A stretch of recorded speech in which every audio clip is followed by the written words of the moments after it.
কে নেবে বলো? দেবো না? আমি দিয়ে দেবো, দিয়ে দিচ্ছি, আমি দিয়ে দিচ্ছি। বোন এসেছে, অস্কারের হাড্ডি অর্ডার করেছিলাম, শেষ হয়ে গেছে, অনেকদিন হয়েছে। ক্যাট ফুড এইসব অর্ডার করেছি, তো ওনার এই যে হাড্ডি এসেছে, উনি এক্সাইটেড হয়ে আছে। দেবো না আমি? মামা তুমি নেবে? ও মাই গড, এটার মধ্যে কি? ও মাই গড, আমি নন্টে মঙ্কাকে দিয়ে দিই। ফোনের পরে হামলা দিয়ে দিলাম নন্টে মঙ্কাকে। দেবো না? একটু দিয়ে আসি, একটা দিয়ে দিই, একটা একটা একটা একটা একটা একটা একটা ও মাই গড, ও মাই গড, এটা কি? ও মাই গড, ও মাই গড, ও মাই গড, ও মাই গড, ও চাই, হাড্ডি চাই। বসে গেছো, বসে গেছো তুমি? আচ্ছা দাঁড়াও দাঁড়াও, বসে গেলে দিয়ে দিতে হয়, বেশি কথা না। মামা ওয়েট।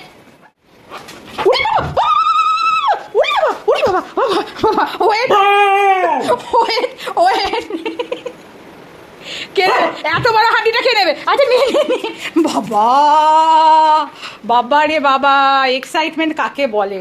এক্সাইটমেন্ট, হ্যাঁ? এই যে মন খারাপ করে বসেছিল, কদিন ধরে হাড্ডি নেই ওনার, মন খারাপ করে বসেছিল। জানি অনেকেই বারণ করে, কিন্তু কি করবো, ওর সব কিছুই তো খাওয়া দাওয়া বন্ধ, এই একটা জিনিসে ও একটু আনন্দ পায়। নিয়ে নেবো আমি? মামা এত বলো হাড্ডি এনে দিয়েছি আমি তোমাকে, এত বলো, দিয়ে দাও, একটু দাও, একটু দাও। আমি এনে দিলাম, আমাকেই ভো ভো করতে, আমাকেই ভো ভো করতে। আচ্ছা খাও, খাও, তোমার হাড্ডি তুমি এনজয় করো, বসে বসে কুচু কুচু, ওই কুচু কুচু, খুব আনন্দ হয়, খুব আনন্দ হয় হাড্ডি দিলে।